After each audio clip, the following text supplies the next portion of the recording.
How's it going, everybody? My name is Infamous Isaac, and I'm here with the last part in the Sam Raimi Spider-Man trilogy, Spider-Man 3. I'm here to talk about it.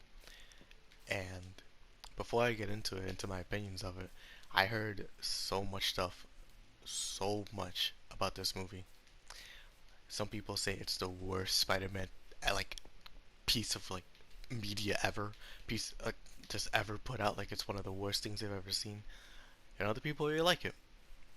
So, hearing all this opinion before I went into it, it made me a little worried. I was like, all right, I don't want this to be any worse than the other two were, because the other two were great. So I don't know what to expect.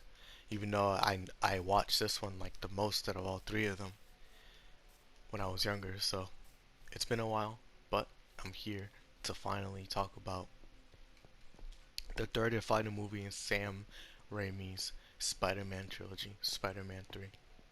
And I'll talk about what's coming next after this. But yeah, so Spider-Man 3, crazy. Okay, let me see. Right now, I'm gonna flip, or not even flip a coin. I'm gonna make the instinctual decision on if I include spoilers or not. And I'm going to split it even as best as I can. I'm gonna include some spoilers, but not all spoilers, so you can still watch the movie. Um, so let me talk about the plot. Peter gets bodied by three people. That's basically well, actually no. Peter, after the events of Spider-Man 2, is doing great. Things are going great for him, but then things start falling apart as usual because of stuff that's come from the past and stuff that's happening in the future. You know, a new villain, old villains. What's it called? And villains created from Peter's own decisions. And it all culminates into one giant climax in the end, which is crazy. It's so crazy. That's like the bare bones synopsis. Bare bones. It is barely any justification at all to like even explain the movie. But that's the barest of bones summary I can give without going too deep into it. So let me talk about the characters first, right? The characters this time around, same as usual. Tobey Maguire Spider-Man, Kristen Dunst, uh, what's her name? Mary Jane, MJ, uh, James Fal. Oh my gosh, what's his name? What's his name? What's his name? James Franco. There you go, James Franco, not Falco. And you have I don't know the other people's names, but yeah, you have Peter, MJ, Harry back again in the front wheel.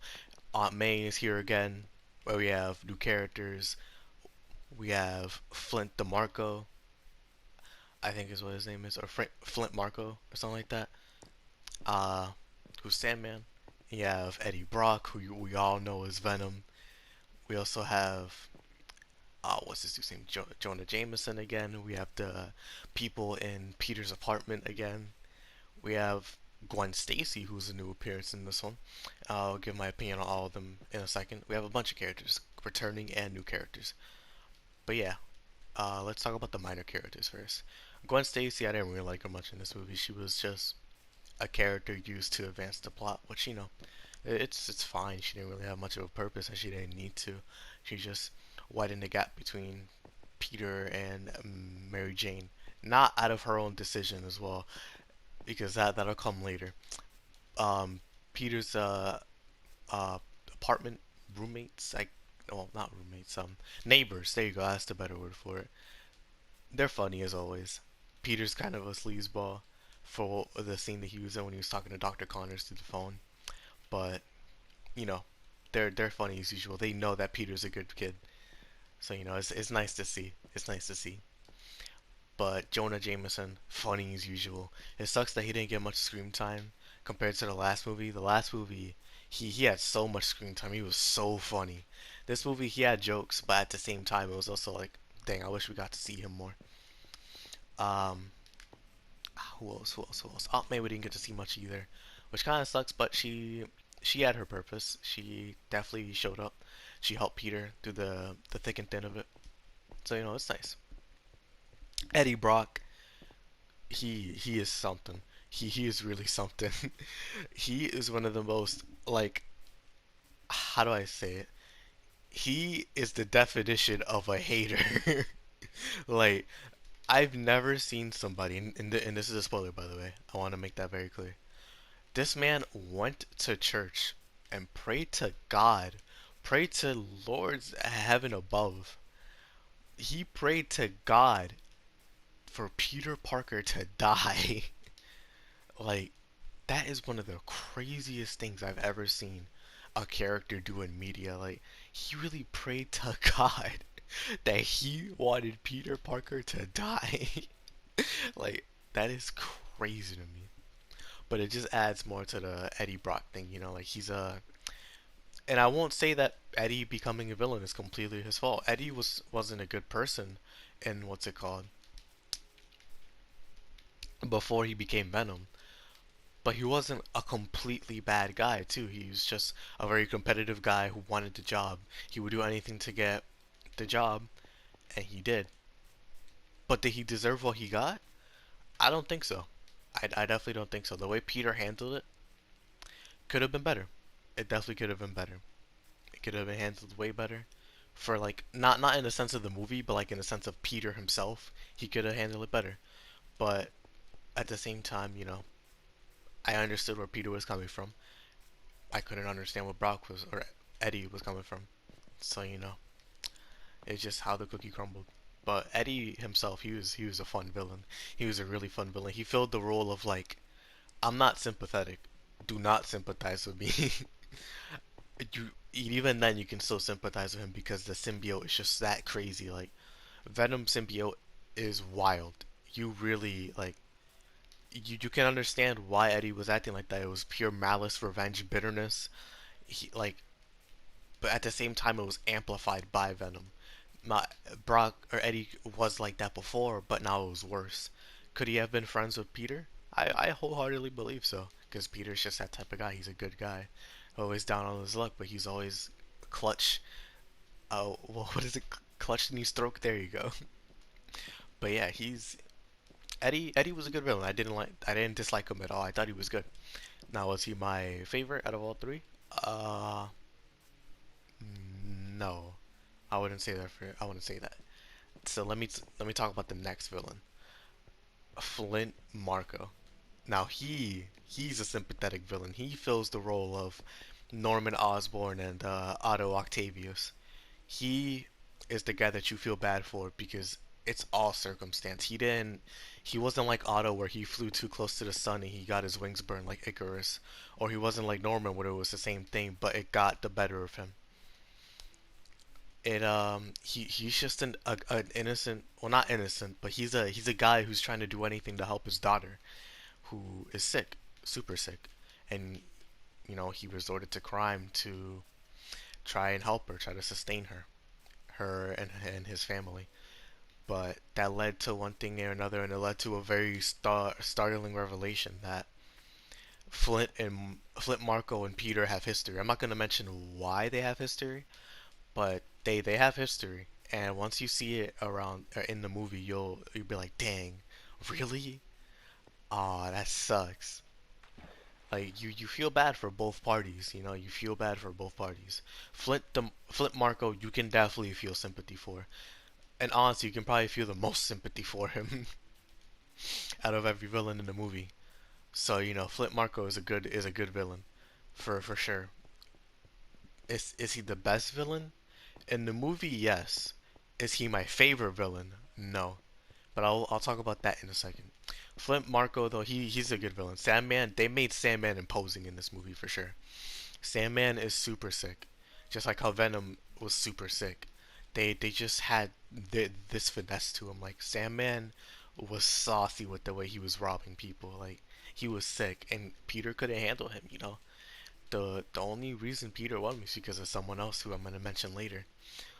But Flint Marco, he's fire. He's definitely fire. Second best villain for me.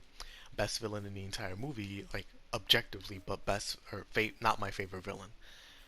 And the person who is my favorite villain has to go to Harry.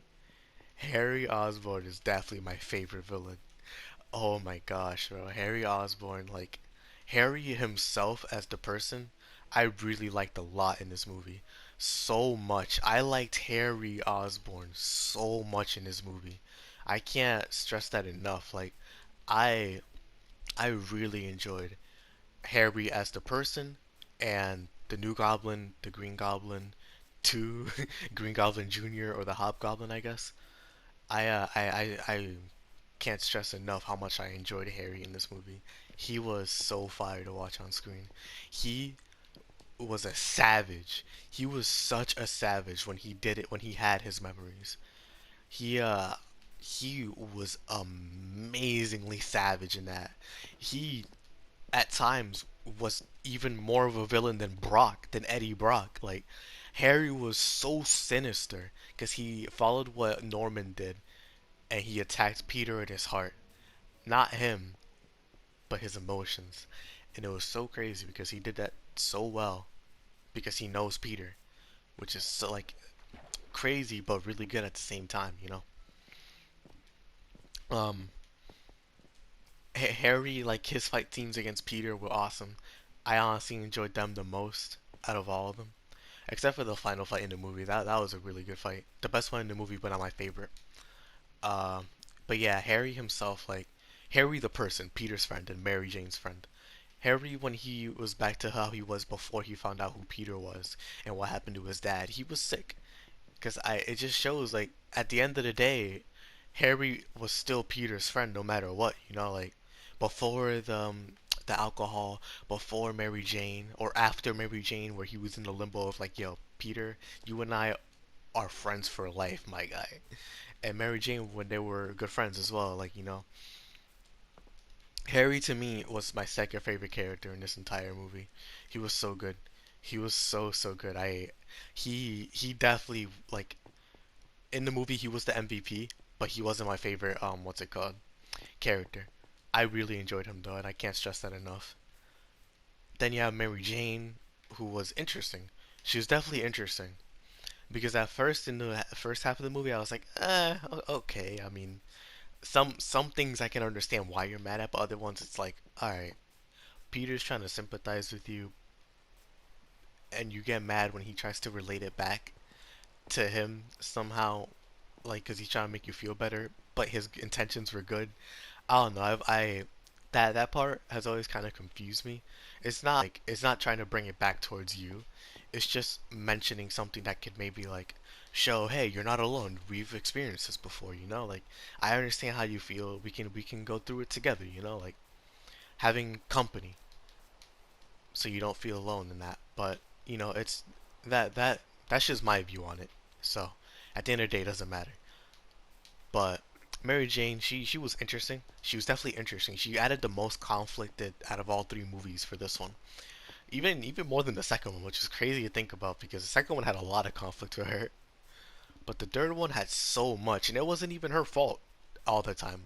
I can definitely say that like MJ and Peter were going through a hard time, and it wasn't one-sided.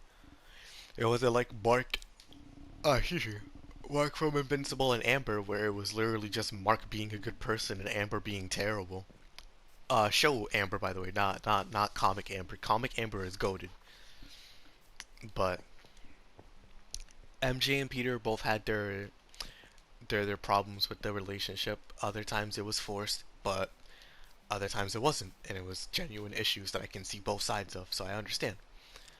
But I can definitely say that Peter was the worst of it. He was a villain when it came to that relationship, like at a certain point. I don't want to say why, but there's a scene. There's a certain scene in a bar.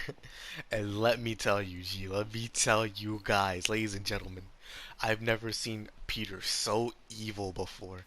So bitter, so filled with like vengeance and I don't even know how else to describe it. He was so evil in that entire scene, man. It was crazy. He managed to hurt two people at once without even feeling a morsel of remorse until the very end when he did something horrible. Like, it's crazy, man. So, on that note, MJ, I definitely think that her conflict that she has with Peter is good. Some I may not understand, but I don't think it's bad that I don't understand it because I'm just not like I haven't been in that position before in that type of sense. So I don't think it's bad at all. I didn't like take me out of the movie at all. I didn't think it was like, oh, that's stupid. Nah, I liked it. I thought it was fine. And then you have Peter. Peter himself. Oh my goodness. And you know what's crazy? I've only been talking about the characters. I bet we're 20 minutes into this video by now. It's crazy. It's gonna be a long one. But yeah, Peter himself, Peter was a villain. Peter was a wholehearted villain at a certain point in the movie. And that's once he sees the symbiote, bro. Oh my gosh. Spoilers, by the way. Complete spoilers. I'm sorry. But, oh, what's it called? Um, Peter in the beginning of the movie, he was good. He was definitely good. It was a an improvement from the second movie where he was always getting picked on, bullied, and all that. But it's not like it's different. It's an improvement, but it's not different in the sense of like he's not getting bullied anymore. He's still getting bullied, but he's living life. He's enjoying himself. He's having a good relationship with MJ. He's he's not on good terms with Harry, but he's trying to fix that. He's trying to walk a road of redemption and improvement. Well, not redemption, more like just improvement. Excuse me. But yeah, so then things get worse and Peter starts hitting a rough spot, and he starts, you know, turning worse and worse. And then he finds out who killed his uncle, like who really killed his uncle. That on top of the fact of the symbiote being in the corners lurking, Peter turned horrible. Peter turned terrible, but not the worst that he was. Peter, and I don't want to say this like as in like, oh, Peter in this movie was terrible. No, Peter in this movie is my favorite character out of all three. Peter in this movie was crazy, but I'll get to that in a second. Peter starts going bad, down bad. He gets the black suit. The I'll talk about the black suit in a second. Oh my gosh. But yeah, he gets the black suit. He does some villainy, like as in revenge. The thing that he would swear off of back when Uncle Ben died in the first movie. He went back to it, and it wasn't good. Aunt May inadvertently talked him out of it though, using her grandma yet motherly charge. Excuse me. And Peter snapped out of it for a little bit, but then Harry, spoiler, got his memories back. And now this is where Peter turns horrendous and like villainy. He doesn't go into like revenge anymore. Peter's actually a villain in this part. Like he's not a good person in this part. And he permanently scars Harry. He starts dating Gwen Stacy. He well, he takes Gwen Stacy away from Eddie. He he gets Eddie fired at the Daily Bugle. He the bar scene happens, and then Peter finally realizes, man, what have I done? What have I done? I am not a good person.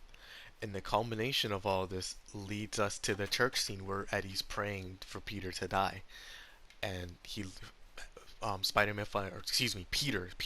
Jeez, I don't know what came over me there. Peter finally takes off the symbiote, and it goes to Eddie.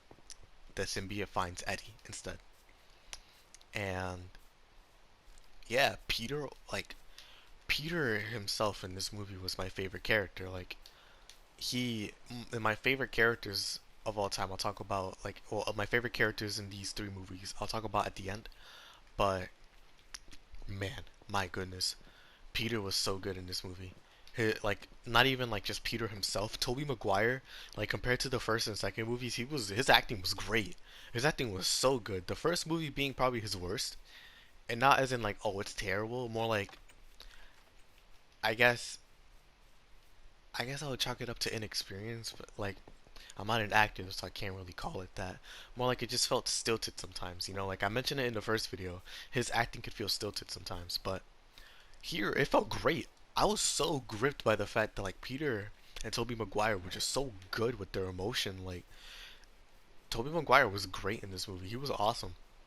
I really enjoyed him. Now let me talk about something else while I'm on it, right? So the thing that I mentioned before was the black suit scene. And let me tell you guys something. Oh my goodness. This scene was amazing. The black suit scene when Peter turns into Venom suit Spider-Man.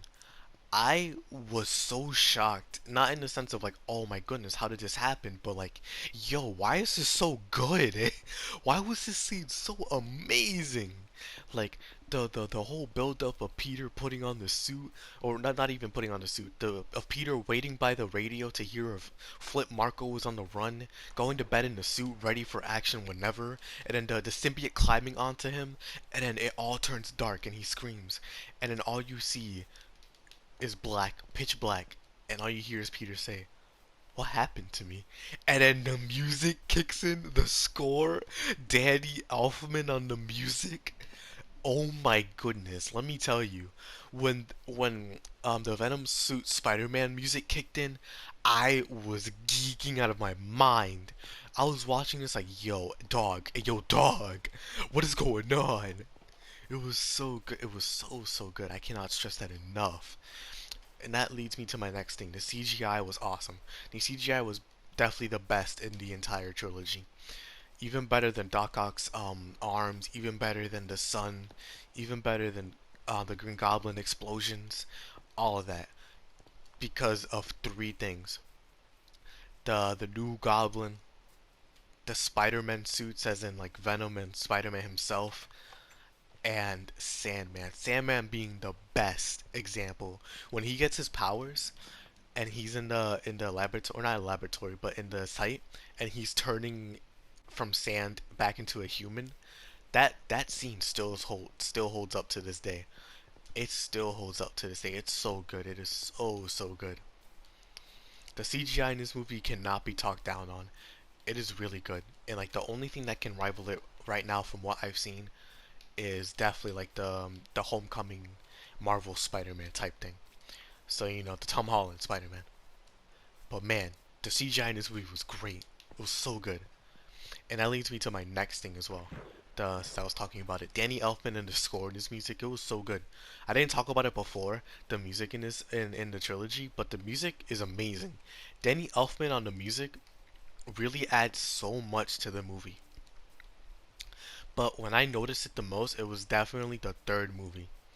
The third movie with the black Spider-Man suit, with Peter finally becoming normal Spider-Man again, with all the music, all the villainous stuff, all the good stuff, like, it was so good, fellas. Like, ladies and gentlemen, I cannot stress that enough. The music, complemented by the CGI, the storytelling, the characters, and all of it culminating together to make a great movie. Oh my goodness, it couldn't have been better. It couldn't have been better. But yeah, the next thing I also want to talk about was the savagery. Yo, people in this movie were on a different wavelength of disrespectful. He, like Harry, he was villainous, completely villainous. That man was on a whole nother level of, Peter, I'm going to come into your house, spit on your shoes, take your girlfriend, do the nasty with her, bring her back, and then look at you directly in the eyes and leave. Like, Harry was so disrespectful in this movie. It was insane. And it's not even to mention the other characters as well. Eddie was also disrespectful. As soon as he turned into Venom, he was on a whole another level of disrespectful. And like, the Venom suit just does that to you. It really just turns you into a whole savage. You are not a man, you are a beast when you turn into that suit. Like, it's crazy. But yeah. And now the third and final guy who was on a whole nother level of savage was Peter. Peter was a villain, a complete and utter villain when he was a savage. At his worst, he was a villain. At his most, he was a misguided young man in like his 20s. But man, when he was a villain, he was vile, actually disgusting. Yo, it was crazy. Like you you thought that Norman Osborn and Green Goblin were villains? Yo, the third movie blows like the villainy that the Green Goblin did out of the water. It was crazy. Oh my gosh, it was like, well, not even out of the water because I don't want to disrespect Norman like that. He was great, but man, man, oh my goodness. All right, but yeah, that's all of those. The story, I just want to say, was great. Honestly, it was my favorite out of all three. My favorite story by far, even better than the second one, which is crazy, right? I love the story in this movie. It was awesome. All three people culminating into one. The final scene where Peter finally has allies in high places, you know. It all made it great. The storytelling was awesome. It had me engaged the entire time. I can't stress that enough. The movie story was awesome. Best in the movie. Or best in the trilogy, like story wise. Now the question is, right? When it's all said and done, after all that, what would I give the movie? I would give the movie for sure an 8.5 at its worst and a 9 at its best. This movie was amazing, yo. I cannot say anything more on it except it was awesome. The people who did not like it did not like the way Venom was treated or did not like the way that like there was so many villains on the same screen. But for me, I did not care because it, you know, every movie we'd always had one villain on screen, which was great because they got their own time, it's like space on the movie and everything. It was awesome. But in this movie, I didn't feel like any character got slighted. I didn't feel like Harry got slighted. I didn't feel like Marco got slighted because everybody got their time. Everybody got their time in the sun, and it's all because of Peter. Well, not all because of Peter, mostly because of Peter. So like I didn't feel like any of the villains got slighted at all. Everybody got their time in the end, and everybody got their redemption or their finale in the end of the movie, which I thought was great. So I definitely didn't think it was bad at all. This movie was awesome, and now it's the tally. Which movie was the best? Which movie was the worst? We'll start from the bottom.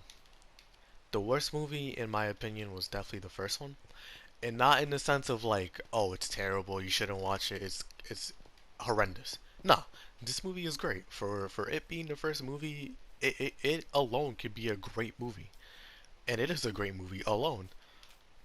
It's awesome. The Green Goblin was great. Peter in that movie was fire. Aunt May and Uncle Ben were great. Mary Jane was interesting. Harry, being young, juvenile, and then was there. He was cool. Everybody was just interesting. Everybody was just interesting. But for me, in comparison to the other two, it's not the best movie. And that's why I'm gonna go into number two, which is Spider-Man 2, which I've thought about for a long time. Do I want this movie to be a number two, or do I think it's better than number one? And I don't think it is. I don't think that Spider-Man 2 is better than Spider-Man 3, which took a lot for me to say. I had to come to that decision right now. Like, when I was going into this video, I was gonna say Spider-Man 2 was better than Spider-Man 3, but I don't think it is. I don't think Spider-Man 2 is better than Spider-Man 3, so I'm gonna have to put it in number two. But let me specify, right? Spider-Man 2 got beaten out by a small margin. It easily could have won. It easily could have won if I didn't like one thing in the movie. Or if I didn't dislike one thing in Spider-Man 3. Or if I liked more things in Spider-Man 2. But Spider-Man 3 for me is definitely my favorite movie out of the Sam Raimi Spider-Man trilogy. It was so good. It was so fire. I enjoyed it so much. I have no negatives to say about that movie. It was awesome. Or at least any negatives I can think of. If I rewatch it, maybe I'll think of something. But that's for another time when I do a rewatch of all of them when I'm older, when I'm wiser, when my channel is bigger, hopefully. And yeah, but for right now, these are my impressions of Spider-Man 1, 2, and 3. And these are all the videos for Spider-Man 1, 2, and 3. Now, I just want to say thank you all for watching. I hope you all enjoyed.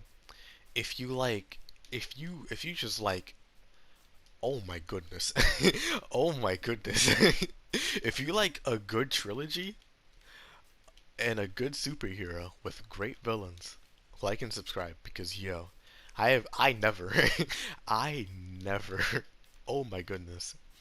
But yeah, make sure to like, subscribe, turn on that notification bell on if you want. You don't have to, and you can always unsubscribe whenever. But I do want to stress that it does help out. So it's always up to you. But yeah, again, I hope you all enjoyed. This was so much fun. And I'm not done. I'm definitely not done because now I'm going to go into the Spider-Man sequel, the other Spider-Man movies, the Amazing Spider-Man. And then after that, I'm gonna make a video. All right, which movie was the best one for me? Like, which ones were my favorites? Which one were my least favorites? What did I like about all of them? Which ones didn't I like? To say, all right, which Spider-Man do I think is the most iconic? What's my favorite movie, duology, trilogy, or other trilogy?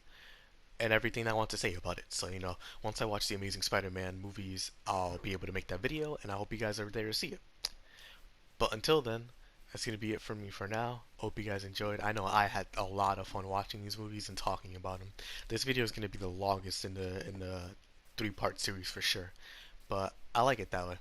The longest one for the best movie. So, again, I hope you all enjoyed. I hope you guys stay safe. Thank you all for watching as always. Can't appreciate you all enough. You guys make what I do so much fun. But yeah, you guys stay safe. I'll check y'all out. Peace.